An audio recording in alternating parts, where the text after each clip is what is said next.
ছেলে লাশ হয়ে প্রবাস থেকে দেশে ফিরেছে, আর মা ক্ষিপ্ত হয়ে সেই লাশের মধ্যে লাথি মেরেছে।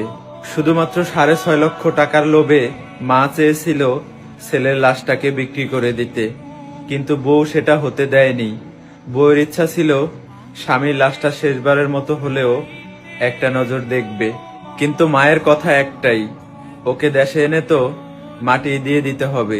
দেশে মাটি দিলেও সে মাটির তলে থাকবে, প্রবাসে মাটি দিলেও সে মাটির তলে থাকবে।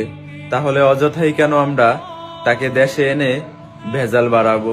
তাই মাকে যখন কফিল জিজ্ঞেস করলো এই লাশটা পাঠাইতে দেশে প্রায় 6.5 লক্ষ টাকার মতো লাগবে, আপনারা কি টাকা নিবেন নাকি লাশটা এই টাকা খরচ করে দেশে পাঠাবো?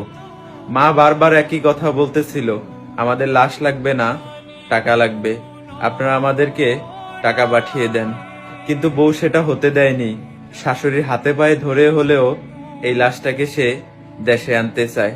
বারবার যখন শাশুড়ির হাতে পায়ে ধরতেছিল, শাশুড়ি কোনোভাবেই লাশটাকে বাড়িতে আনার জন্য স্বীকৃতি দিতেছিল না। বউয়ের হাজারো চেষ্টায় শেষ পর্যন্ত লাশটা দেশে এসেছে, কিন্তু মা ক্ষিপ্ত হয়ে সেই লাশের মধ্যে হাজার হাজার মানুষের সামনে লাথি মেরেছে।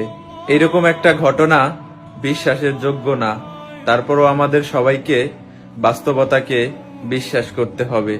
একটা মা হয়ে কিভাবে পারলো একজন প্রবাসী সন্তানের সাথে এরকম একটা ঘটনা ঘটাইতে? ছি, আপনি কি মা নাকি মা নামের কলঙ্ক?